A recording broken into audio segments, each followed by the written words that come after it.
Good morning and welcome everyone. My name is Ahmed. I am one of the board members of the ECES and I'm a lawyer. Dr. Abla invited me to take part in today's conference and I didn't get it. What do I have to do with the whole issue? I have 3 kids. This is my contribution to the issue. And it's definitely a step forward from my what my ancestors used to do. But she told me that there is a session on the institutional framework of overpopulation, and as such it becomes really interesting and intriguing for me, since I have my personal take on the issue. And also, my words would not be repeated. To reiterate what Alexander said, that Egypt was a pioneer at some point of time, and then the times have changed recently. I think that we have to start from the vision, what we as a country are seeking, and we have to make a determination of the mechanisms and the pathways.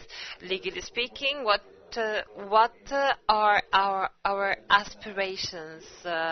Do we have the proper legislative environment to meet the objectives? But we have to go back to the Vision 2030. That I had a closer look at, and I found that it does not zoom in on overpopulation, which I do not really get. The vision includes a mention of reducing the fertility rates to 3.5, from 3.5 to 3.3 in 2020, which is a very minor, and to 2.4. I do not know how these figures were set, but this is the only mention that is made in the vision. And we have 80 programs under the vision in order to meet the other objectives. But I could not understand whether there is a certain or a specific program that meets this objective. In particular, when it comes to overpopulation, maybe through this conference, I call upon the officials to reconsider and revisit Vision 2030 to have a more robust program to address overpopulation. I'm going to stop here and I'm going to give the floor to Dr. Abla. Thank you, everyone. I would like to welcome all the panelists, Dr. Amr, Alexander, my dear colleagues, Mr. Tore and Ahmed, and I would like to welcome the audience in this critical conference. Mr. Ahmed said that his job is irrelevant, but I hope that by the end of this conference everyone would understand that we all play a part. Our main problem is that we are zooming on in one thing and we're completely disregarding the other aspects. We're good with the diagnosis. However, when it comes to implementation, it is completely different.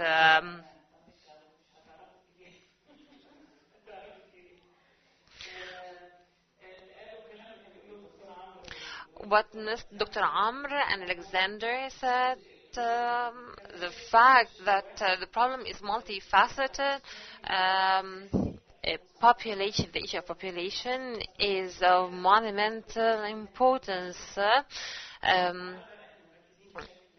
in Vision 2030, and today we are completely focusing on the institutional framework and on the awareness aspects.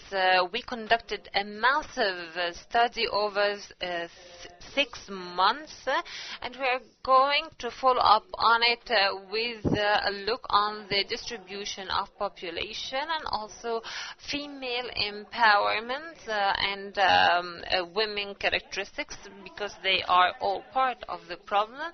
And also would like to look at the other point of view that people hate the overpopulation issue. It translates into a wealth of young people that we fail to utilize and employ optimally. So as a starting point, we have 3 conferences in the making in order to continue handling this profile.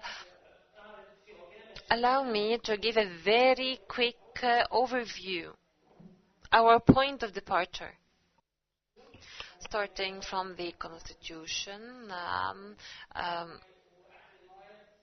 one of the articles that we take huge pride in, Article 41, states that the state shall implement a population program that aims at striking a balance between the population growth rates and the resources while making use of the investment in human and manpower. There are different points here to handle very briefly. First, the relation between the population growth and the economic growth rates. Just take a look on the trend from 1960 to 2017. The red one is the population growth and the green one is the GDP per capita. The government is usually laid back and relaxed as long as there is no problem. I mean, even with a slight overpopulation, you have a higher economic growth rate, which is not troubling to the government. When are we alarmed? When the economic growth starts to take a hit. So it's all a matter of economic growth. You cannot handle the issue of population outside of the perspective of economic growth. The other point, there is a relation between the birth rates and the poverty rate, a relation that cannot be mistaken. If you have a look on the birth rate, the highest birth rates are found in Asyut, Sohag, and these are very poor governed rates, which pose a stark difference from these rates in Cairo and Alexandria. Yes, in urban areas there are high birth rates, but the poverty rate here is really clear. So if we are able to go ahead with the economic development, we can easily handle overpopulation. Very briefly, I would like to give you a brief overview of the population trends from the 60s up until now. Very briefly, it starts. There are 4 aspects that are closely tied to the whole issue's political will, a robust strategy, institutional empowerment, and financing, and the availability of financing. I'm not going to go into any of these details, but I'm going to draw your attention to some points. When we have the first conference on population, there was a clear political will to combat the issue. Before, there were concerns as well, but they were not taken. The issue was not taken as seriously as this time. The Population Council fell under the mandate of the ministerial, of the cabinet, and there was available funds. So the best performance when it comes to population was recorded when we had the four aspects aligned, which is the bottom line. We cannot work on only one aspect. We have to work on all the things combined.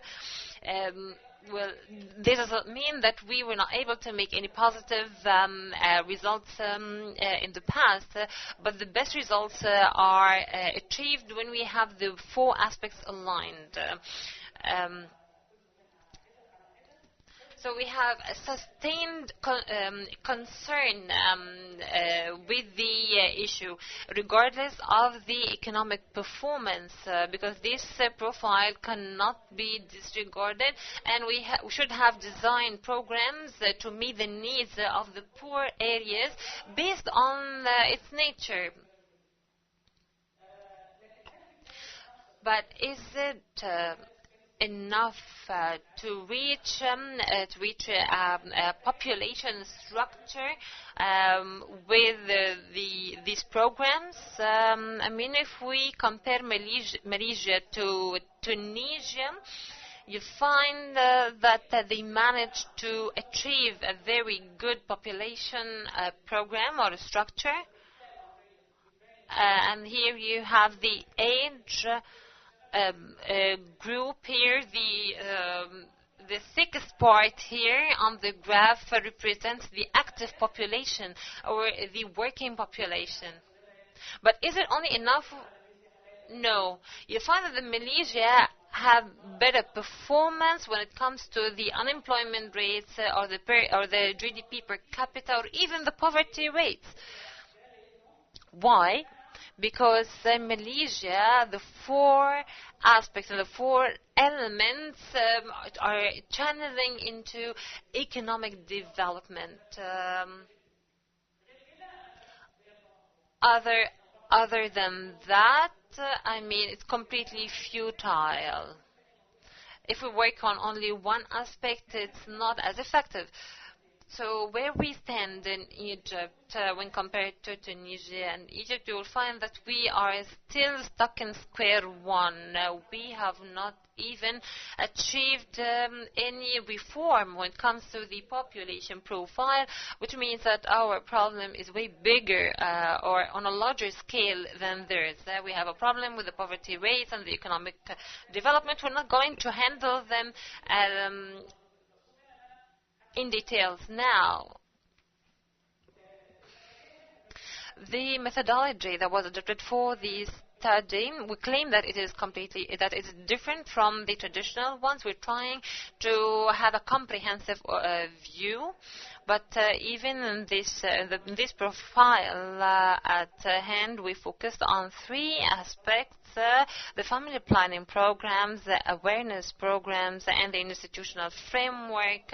We handle each element independently while analyzing 5 points: where we are, where we want to achieve, how can we make use of the other countries' experiences, and what are the recommendations or the specific recommendations. We looked at some of the countries that could be similar. Turkey, Iran are included. One is very conservative. All of the data comes from the DHS, and we started the data analysis from the year 1980. I just wanted to give you a very quick overview, and we're starting right ahead with the first presentation. I would like to ask Ahmed, the ECES researcher, to come forward and give us the presentation. Thank you so much.